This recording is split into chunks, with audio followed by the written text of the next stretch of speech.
আল্লাহ নবী মুসল্লিদেরকে বসায়া আব্দুল্লাহ ইবনে মাসউদকে ডাক দিয়ে বলে, ও আব্দুল্লাহ ইবনে মাসউদ, তোমার মুসল্লিরা তোমার নামে আমার কাছে একটা নালিশ করছে। এই কথা শুনে আব্দুল্লাহ ইবনে মাসউদের চোখ দিয়া পানি পড়তেছে। ফিদাকা আবি ও উম্মি ইয়া রাসূলুল্লাহ, ওগো আল্লাহর নবী, আপনার জন্য আমার মা বাবা কুরবান হয়ে যাক, আমিও কুরবান হয়ে যাই। আমার নামে এমন কি নালিশ করছে আমার মুসল্লিরা? আল্লাহর নবী বলে, শোনো, তুমি নাকি প্রায় ফজরের নামাজের শেষ রাকাতে ইশারের নামাজে তুমি সূরাতুল ইখলাসের তেলাওয়াত করো। আল্লাহু আকবার। আব্দুল্লাহ ইবনে মাসউদ কান্না করে বলে, আল্লাহর নবী, ঠিকই বলেছি, আমি প্রায় মাঝে মাঝে সূরাতুল ইখলাসের তেলাওয়াত করি। আল্লাহর নবী ডাক দিয়া বলে, সাহাবী রে, এই সূরা তুমি কেন এত তেলাওয়াত করো? কোরআনুল কারীমের মধ্যে তো আরো সূরা আছে। সাহাবী আব্দুল্লাহ ইবনে মাসউদ বলে, গো আল্লাহর নবী, কোরআনুল কারীমের মধ্যে অনেক সূরা আছে, অনেক সূরা আছে, কিন্তু সূরাতুল ইখলাস এমন একটা সূরা যে সূরার মধ্যে আল্লাহ তাআলার সবচেয়ে বেশি প্রশংসা করা হয়েছে। এই কারণে আমি এই সূরাটাকে বেশি ভালোবাসি। আল্লাহু আকবার। আমি মনে মনে ভাবি, যদি আমি আজকে ফজরের পরে মারা যাই তাহলে এই সূরা আমার আর কোনোদিন তেলাওয়াত করা, যদি আমি এশারের পরে মারা যাই এই সূরাটা আমি আর কোনোদিন তেলাওয়াত করতে পারবো না। ওগো নবীজি, এই কারণে আমি এই সূরাটাকে এত ভালোবাসি, কারণ এই সূরার মধ্যে আমার রবের সবচেয়ে বেশি গুণ বর্ণনা করা হয়েছে। ঠিক কিনা বলেন? সবচেয়ে বেশি আমার রবের গুণ বর্ণনা করা হয়েছে। আল্লাহু আকবার। আল্লাহর নবী মুস্কি মুস্কি হাসি দিয়া বলে, সাহাবীরে, তুমি কি জানো এই যে তুমি প্রতিদিন ফজরের নামাজে এই সূরা পড়ছো, এই সূরাকে তুমি ভালোবাসো, এই কারণে শুধু আমি তোমার উপর খুশি না, আসমানের মালিকও তোমার উপরে খুশি। জোরে বলেন সুবহানাল্লাহ। শুধু আসমানের মালিক খুশি না, আমিও তোমার উপর খুশি। শুধু আমি খুশি না, ফেরেশতারাও তোমার উপরে খুশি। কারণ গতকাল রাতে আল্লাহ তাআলা জিবরাইলকে আমার কাছে পাঠিয়েছে। কাকে? আল্লাহ তাআলা জিবরাইলকে পাঠিয়েছেন। জিবরাইল গতকাল রাতে এসে আমাকে বলে গেছেন, ও আল্লাহর নবী, আগামীকাল সকালবেলা মসজিদে কুবা থেকে কিছু মানুষ আপনার কাছে আপনার সাহাবী আব্দুল্লাহ ইবনে মাসউদের নামে নালিশ নিয়ে আসবে। কি নিয়ে আসবে? কিসের নালিশ? জিবরাইল বলে, সে ওই যে বেশি বেশি সূরা ইখলাস পড়ে, এই কারণে মুসল্লিরা তার বিরুদ্ধে নালিশ করবে। আপনি কিন্তু আব্দুল্লাহ ইবনে মাসউদের পক্ষে রায় দিয়া দিবেন। নির্দেশ আল্লাহর, নির্দেশ আল্লাহ তাআলার। আল্লাহু আকবার। কারণ এই যে আব্দুল্লাহ ইবনে মাসউদ সূরাতুল ইখলাসকে বেশি বেশি ভালোবাসে, বেশি বেশি তেলাওয়াত করে, এই কারণে আল্লাহ তাআলাও তার উপর খুশি হয়ে গেছে। আল্লাহ নবী ডাক দিয়া বলে, জিবরাইল, আমার রব খুশি, আমি নবীও খুশি। জিবরাইল বলে, শুধু আপনি না, সমস্ত ফেরেশতারাও খুশি। আল্লাহু আকবার। সেই সূরাতুল ইখলাস এমন একটা সূরা, কেউ যদি প্রতিদিন ফজরের নামাজ, ফরজ নামাজের শেষে 10 বার তেলাওয়াত করে, কয়বার? জোরে বলুন, কয়বার? রাসূলের হাদিস, ওই ব্যক্তি ইন্তেকালের সাথে সাথে আল্লাহ তাআলা তাকে বিনা হিসাবে জান্নাত দিয়ে দিবে। কেউ যদি এই সূরাতুল ইখলাস দৈনিক 50 বার তেলাওয়াত করে, 70 বার তেলাওয়াত করে, আল্লাহর নবীর হাদিস, ওই মুসলমান ইমানদার ইন্তেকালের সাথে সাথে তার জানাজায় শরীক হওয়ার জন্য আল্লাহ তাআলা 70,000 ফেরেশতা জমিনে পাঠায়া দিবে। তারা এসে তার জানাজায় হাজির হবে। রাসূলের হাদিস তিরমিজি শরীফের মধ্যে এসেছে, কেউ যদি সূরাতুল ইখলাস 1000 বার তেলাওয়াত করে, কয় হাজার বার? আগে 11 বার দুরূদ শরীফ, পরে 11 বার দুরূদ শরীফ। কেউ যদি এই সূরাতুল ইখলাস 1000 বার তেলাওয়াত করে, আল্লাহ তাআলা তার জন্য 300টি রিজিকের দরজা খুলে দিবে। কয়শো? 300টা রিজিকের দরজা খুলে দিবে। একটা একটা বন্ধ হলে আরেকটা বন্ধ হলে আরেকটা। আল্লাহু আকবার। তার মানে সূরাতুল ইখলাসের আমল করলে আল্লাহ তাআলা দুনিয়াতে তার সমস্ত রকম বিপদ আপদ বালা মুসিবত দূর করে দিবে। ঠিক কিনা বলেন? কোনো মাজারে যাওয়া লাগবে না, কোনো পীরের কাছে যাওয়া লাগবে না। কুরআনুল কারীমের মধ্যে একটা সূরা আছে, যে সূরাটা আমি তেলাওয়াত করছি, যে সূরা তেলাওয়াত করলে 3 বার তেলাওয়াত করলে আল্লাহ তাআলা 1 খতম কোরআনুল কারীমের সওয়াব দান করে। কোন সূরা? জোরে বলুন। কোন সূরা? সূরাতুল ইখলাস। আল্লাহু আকবার। কোরআনুল কারীমের মধ্যে যতগুলো সূরা আছে 114টা সূরার মাঝে এই সূরার মর্যাদা সবচেয়ে বেশি। সুবহানাল্লাহ। সূরাতুল ইখলাস। আল্লাহর নবীর সাহাবী আব্দুল্লাহ ইবনে মাসউদ রাদিয়াল্লাহু তাআলা আনহু, যিনি ছিলেন ফকিহুল মুহাদ্দিসিন, আল্লাহ তাআলা সাহাবী আব্দুল্লাহ ইবনে মাসউদকে এত জ্ঞান দান করেছিলেন, যাকে বলা হতো ফকিহুল মুহাদ্দিসিন। অনেক বড় ফকিহ, অনেক বড় আলেম আব্দুল্লাহ ইবনে মাসউদ রাদিয়াল্লাহু তাআলা আনহু, আল্লাহর নবীর জলিল ও কদর সাহাবী, প্রিয় সাহাবী। আল্লাহর নবী নিজের হাতে একটা মসজিদ বানাইছেন মদিনা শরীফে। যারা হজ করতে গেছেন ওই মসজিদের সবাই নামাজ পড়ছেন। মসজিদের নাম হলো মসজিদে কোবা। নাম কি? ওই মসজিদে যদি কেউ 2 রাকাত নামাজ পড়ে, ঘর থেকে ওযু করে বের হয়ে, আল্লাহ তাআলা তার আমলনামায় একটা উমরার সওয়াব দান করে। সেই মসজিদের নাম হলো মসজিদে কোবা।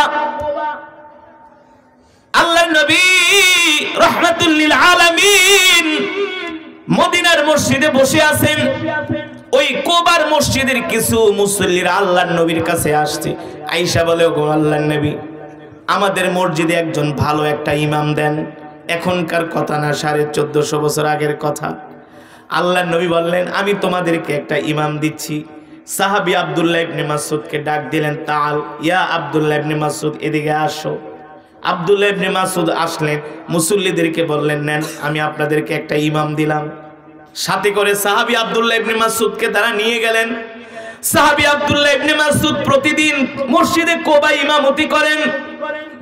প্রতিদিন মসজিদে কোবায় ইমামতি করেন, সুললিত কণ্ঠে কোরআন পড়েন, কোরআনের বয়ান করেন। মুসল্লিরা তার কোরআন তেলাওয়াত শুনে অভিভূত হয়ে যায়, আবেগ আপ্লুত হয়ে যায়। কিন্তু সমস্যা হলো, প্রতিদিন ইমাম সাহেব ফজরের নামাজের শেষ রাকাতে বেশিরভাগ সময় সূরাতুল ইখলাস তেলাওয়াত করেন। কোন সূরা? সূরাতুল। মাঝে মাঝে প্রায় সময় সূরাতুল ইখলাস তেলাওয়াত করেন। মাঝে মাঝে ইশারের নামাজে, ফজরের নামাজে সূরাতুল ইখলাস শেষ রাকাতে তেলাওয়াত করেন। এখন ইমাম সাহেব যদি 1 সূরা বারবার পড়ে, মুসল্লিরা একজন আরেকজনকে কি কয়? কি কয়? হ্যাঁ, মনে হয় হুজুর কোন সূরা জানে না, কি ইমাম সাহেব আনছো। আরেকজন গাব পেটা কত সুন্দর পড়ে, পড়লে তাইলে এই সূরা বারবার পড়ে কেন? মুসল্লিদের মাঝে কানা ঘোষা। মসজিদের সভাপতিকে ডাকছে, এদিকে আসেন, ইমাম তো ভালো, সব দিক দিয়ে ভালো, কিন্তু সমস্যা হলো প্রতিদিন মাঝে মাঝে ফজরের নামাজের শেষ রাকাতে সূরা ইখলাস পড়ে। আমরা তার জবানে অন্য সূরা শুনতে চাই, এটা তো আছে, ঘুরিয়ে ফিরিয়ে অন্য সূরাও পড়বে। মসজিদ কমিটির সভাপতি কয়, তাহলে আমি যাইয়া ইমাম সাহেবের কাছে জিজ্ঞেস করি। সেক্রেটারি কয়, দরকার নাই, হুজুর অনেক রাগী মানুষ, তোমাকে এই সমস্ত চাকরির সে কেয়ারও করে না। ইলমওয়ালা মানুষ, ওজনওয়ালা মানুষ, ঠিক কিনা বলেন? এখন তো মসজিদ কমিটিরা, মুসল্লিরা ইমাম সাহেবকে সম্মান করে না, করে না। সামনে সামনে এসে হুজুর হুজুর আর পিছে গেলে বদনাম কয়, ঠিক কিনা বলেন? এখন তো বাংলাদেশে একটা ইমামের চাইতে রিকশাওয়ালার বেতন বেশি, যে তরকারি বেচে তারও বেতন বেশি, যে অটো রিকশা চালায় তারও বেতন বেশি। এর মানে কি এই জাতির কপাল পুড়ে গেছে? এই বাঙালি জাতির কপালে খারাপই আছে, ঠিক কিনা বলেন? তারা ইমামের বেতন বাড়াইতে চায় না। ইংরেজি পড়ানোর জন্য হাজার হাজার টাকা খরচ করে টিচার রাখে, কথা রাখে কি রাখে না? আর আরবি পড়ানোর জন্য মসজিদের মুয়াজ্জিন রেখে, হুজুর আমার 2টা ছেলেরে পড়াইবেন। পড়ানো হুজুর কত লাগবে? কয় 2000 টাকা দিয়েন। কয় হুজুর 2000 না 1000 দিব, আও 6 মাসের বাকি। কি কয় মাসের বাকি? মসজিদের ইমাম সাহেবকে বেতন দেয় 10,000, সর্বোচ্চ 15,000। বর্তমান সময়ে 15,000 টাকায় একজন মানুষ চলতে পারে না। ইমামরা যায় যে সভাপতির বাড়িতে যে রাইতের বেলা চুরি করেন, এইটাই বেশি। হ্যাঁ, রাইতের বেলা যে টাকা পয়সা সব লয়ে আহন দরকার। নিজে ঘুমাও এসি রুমে, আর ইমাম সাহেবের মসজিদের ভিতরে একটা রুম বানায় দাও, ফ্যান ঠক ঠক করে আওয়াজ করে, ন্যাশনাল ফ্যানের আওয়াজে ঘুমাইতে পারে না। আর সে এসি সেরা ঘুমায়, গাঁজা খায়া আছে কি আছে না, ডেনসন সিগারেট খায়, এসির নিচে ঘুমায়। আর তার ইমাম যিনি সমাজের নেতা, সে ন্যাশনাল ফ্যানের নিচে ঘুমায়, সারা রাত ঠক ঠক করে। ঠিক কিনা বলে? ফ্যান কয়ে ঘুমাইস না, ঘুমাইস না, ঘুমি থেকে উঠা যা। এই হলো আমাদের সমাজের অবস্থা। আমরা কোরআনকে সম্মান করি না, আমরা ইসলামকে সম্মান করি না, দ্বীনকে ভালোবাসি না। ঠিক কিনা বলেন? এই কারণে আমাদের মুসলমানদের কপাল পুড়ে গেছে। আমাদের উচিত ছিল ইমাম হবে আমাদের সমাজের নেতা। ইমাম যদি হক কথা বলে মসজিদের মেম্বারে, ঘুষখোররা তাকে ডাকা চোখে দেখে। যে চোর চুরি করে, মানুষের টাকা দুর্নীতি করে, সেই ইমাম সাহেবের চাকরি খায়া দেয়। আছে কি আছে না? নিজে ঘরে বউ লাগে পারে না, ইমাম সাহেবের সাথে এসে ঝগড়া করে, কারণ কথা কইলে বউ দিব ঠুয়া। ঠিক কিনা বলেন? পরে ইমাম সাহেব রে আইসা কয়, হুজুর মসজিদ কি ঝাড়ু দেন নাই? হুজুর ঝাড়ু দিব বেটা, তুই ঝাড়ু দিবি, তুই সভাপতি, তুই মসজিদের খাদেম। ঠিক কিনা বলেন? আইসা বাপ দেখায়, এই জায়গা কিনছে আমার বাপে, মুতাল্লিয়া ছিল দাদা, আর আমি হলাম সভাপতি, সবই আমার। সপ্তাহে একদিন, 7 দিনে একদিনও নামাজ পড়ে না, আর শুক্রবারে আইসা একেবারে প্রথম কাতারে বসে। আমি মোহাম্মদপুরে গেছি এক জায়গায় ঈদের নামাজ পড়াইতে, ওই এলাকার কাউন্সিলর, আরো 15 বছর আগের কথা। তো এলাকার মানুষ আমার দাওয়াত দিছে ঈদের দিন, যে হুজুর আপনারে পাইছি, আপনি একটু লম্বা তেলাওয়াত করবেন, লম্বা বয়ান করবেন। তো ঈদের নামাজ ছিল 8:30টায়। যখন 8:20 বাজে, তখন ওই মসজিদের সভাপতি আইতাছে। তাও কি কর, কাতার ফাঁক কর, সভাপতি আইতেছে। হ্যাঁ, সভাপতি আসতেছে। মদিনার প্রেসিডেন্ট হযরত ওমর মসজিদের মেম্বারে খুতবা দিচ্ছেন। এক সাধারণ জনগণ বলে, ওমর আমার মন চায় একটু সামনের কাতারে আসতে। হযরত ওমরকে, আমার অধিকার নাই, ক্ষমতা নাই তোমাকে সামনের কাতারে আসবা সেই অনুমতি দেওয়ার, কারণ যিনি সামনের কাতারে আগে বসছে তার হক আগে। তার হক কি আগে, তাকে উঠানোর ক্ষমতা আমার নাই, আমার শক্তি নাই। ঠিক কিনা বলেন? আর মসজিদে একটা বিশে আইসে একেবারে সামনের কাতারে বহে। ঠিক কিনা বলেন? মুখের থেকে বিড়ির গন্ধ, সিগারেট খাইতে খাইতে ঠোঁট দিয়ে কালা বানায় ফেলাইছে। আছে না? সভাপতি বাপ দেখায়। আলহামদুলিল্লাহ, আবার ভালো সভাপতিও আছে, অনেক আছে আলহামদুলিল্লাহ। তারা মাটির মানুষ, মসজিদে ঢোকে সবার আগে বের হয়, এমন অনেক সভাপতি আছে। সবাই তো আর ঘুষ করে, সুদ করে, চাঁদাবাজ, জমি দখলকারী না, ফেন্সি ডিলের ব্যবসায়ী না, বুঝেন নাই? ভালো সভাপতিও আছে। যারা ভালো করবে আমরা তাদের সম্মান করি, তাদের প্রশংসা করি, তাদের জন্য দোয়া করি। আর যাদের মধ্যে এই সমস্ত অসঙ্গতি আছে, আমরা তাদের বিরুদ্ধে কথা বলবোই বলবো, হক কথা বলতেই হবে। ঠিক কিনা বলেন? হবে কি হবে না? মুসলমান, যেটা বলছিলাম, আল্লাহ তাআলা এই দুনিয়াতে আমাদেরকে পাঠিয়েছেন একমাত্র তার হুকুম, তার বিধান মানার জন্য। অন্যথায় কেউ আমরা পার পাবো না। ঠিক কিনা বলেন? পার পাবো? পার পাবো না। আর এই সমস্ত দিন আমাদেরকে শিখায় কি? মসজিদের ইমাম, মসজিদের আলেম ওলামারা। কারা? এই কারণে আলেমদেরকে সম্মান করতে হবে। ইন্নাল উলামা ওয়ারাসাতুল, উলামায়ে কেরাম হলো নবীর ওয়ারিস, নায়েবে নবী। ঠিক কিনা বলেন? আপনার জন্মের সময়ও কানে আজান দিছে আলেমরা, বিয়ের সময় কালেমাও পড়াইছে কারা? কথা কন। জানাজার নামাজও পড়াবে কে? এখন যদি কন না হুজুর আমার জানাজা আমি পড়াবো, তাহলে দেখবেন জানাজা পড়াইতে যায় ঈদের নামাজের নিয়ত করে ফেলাইছে। ঠিক কিনা বলেন? কত দেখছি আমার জানাজায় হুজুর লাগবে না, আমার আত্মীয় স্বজনরাই পড়াইবো। তারপরে জানাজার নামাজ তো উজু ছাড়াও পড়ে, এমনও আছে বাংলাদেশ। ইলিয়াস কাঞ্চনের একটা সাক্ষাৎকার দেখলাম, সে বলতেছে আমার দুঃখ হয় এফডিসিতে মাঝে মাঝে জানাজা হয়, অনেকে অজু ছাড়া জানাজা পড়ে। আমার কাছে সাক্ষাৎকারটা আছে। যেটা বলছিলাম, মুসলমান যারা কোরআন পড়ে তাদের সম্মান বেশি, ঠিক কিনা বলেন? যারা ইমামতি করে সমাজের নেতৃত্ব দেয় তারা হলো নায়েব নবী, তাদের সম্মান বেশি। এই সম্মান বেশি হওয়ার কারণ তাদের মাঝে আল্লাহর কোরআন আছে, ঠিক কিনা বলেন? যেটা বলছিলাম, ওই যে মসজিদে কোবার ইমাম নেওয়ার জন্য আসছে মুসল্লিরা, ইমাম নিয়ে গেছেন আব্দুল্লাহ ইবনে মাসউদকে, চমৎকার তেলাওয়াত করেন, কিন্তু প্রতিদিন ফজরের নামাজের শেষ রাকাতে সূরা ইখলাস পড়েন। কোন সূরা? মুসল্লিরা খেইপা গেছে। যদি আজকে ইমাম সাহেব সূরা ইখলাস পড়ে আমরা ইমাম সাহেবকে জিজ্ঞেস করব, কেউ কেউ বলে না না না সভাপতির কাছে যাই আমরা বলি, সভাপতি বলে আমি তাহলে জিজ্ঞেস করি, সেক্রেটারি কয় না দরকার নাই, ইমাম সাহেবের কাছে এই কথা বলা ঠিক হবে না। যদি চাকরি ছেড়ে চলে যায় তাহলে কি করা যায়? যিনি ইমামের ইমাম আছেন আমরা তার কাছে নালিশ করব। ইমামের ইমামকে আল্লাহর নবী কে? মসজিদ কমিটি সিদ্ধান্ত নিল আমরা আগামীকাল সকালবেলা ফজরের সময় দেখব হুজুরে সূরা ইখলাস পড়ে কিনা।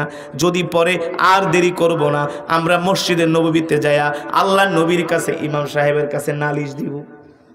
আজকে মুসল্লিরা আগে আগে আইসা পড়ছে ইমামের ভুল ধরার জন্য। কি সবাই আগে আগে আসছে, দেখে ইমাম সাহেব আজকে কোন সূরা পড়ে। ঘটনাক্রমে ইমাম সাহেব প্রথম রাকাত পড়া যখন দ্বিতীয় রাকাত পড়তেছে, আলহামদুলিল্লাহি রাব্বিল আলামিন আর রহমানির রহিম মালিকি ইয়াউমিদ্দিন ইয়াকা না'বুদু ওয়া ইয়াকা নাস্তাঈন ইহদিনাস সিরাতাল মুস্তাকিম সিরাতাল লাযীনা আন'আমতা আলাইহিম গায়রিল মাগদুবি আলাইহিম ওয়ালাদ-দাল্লিন।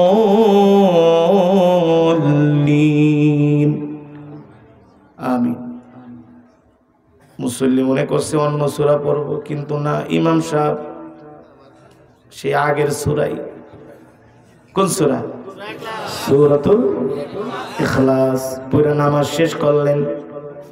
সভাপতি সেক্রেটারির আর দেরি নাই, চলো নবীজির কাছে যায় নালিশ করব।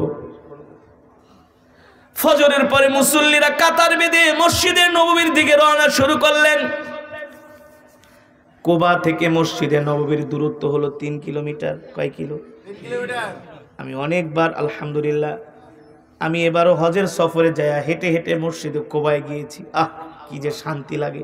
যেই মসজিদ আমার নবী নিজের হাত দিয়ে বানিয়েছেন, যেই রাস্তা দিয়ে আমার নবী শত শতবার হেঁটেছেন, মসজিদে নববী থেকে মসজিদে কুবা, যেই রাস্তায় আমার নবীর কদম মোবারক লেগেছে, আল্লাহু আকবার, সেই মসজিদে কুবা। মুসল্লিরা গেলেন আল্লাহর নবীর কাছে নালিশ করার জন্য। ইমাম সাহেব মনে মনে বলে, অনেকদিন হয়ে গেছে আল্লাহর নবীর সাথে সাক্ষাৎ করি না, আমারও মন চাই আজকে নবীজিকে যাই একটু দেখবো, নবীজির সাথে সাক্ষাৎ করব। আল্লাহু আকবার। ভালো করে খেয়াল করেন কি ঘটনা ঘটতেছে, খেয়াল না করলে বুঝবেন না, ভালো করে খেয়াল করতে হবে। করতেছেন তো? এবার ইমাম সাহেব ফজরের পরে সুবহানাল্লাহ আলহামদুলিল্লাহ লা ইলাহা ইল্লাল্লাহু আল্লাহু আকবার 3 তাসবিহ পড়তে পড়তে সেও মসজিদ থেকে বের হয়েছে। মিন মসজিদ ইলা কুবা,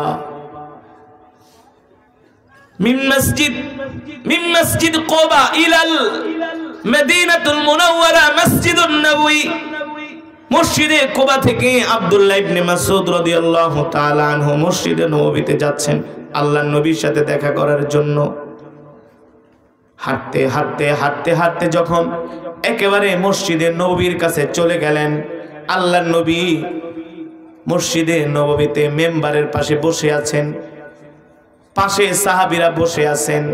আব্দুল্লাহ ইবনে মাসউদ ঢুকতেছেন, ঢোকার সাথে সাথে দেখেন আব্দুল্লাহ ইবনে মাসউদ রাদিয়াল্লাহু তাআলা আনহুর মুসল্লিরা আল্লাহর নবীর সামনে বসা, একেবারে পুরা মসজিদ কমিটির সব নেতা খাতারা আল্লাহর নবীর সামনে বসা।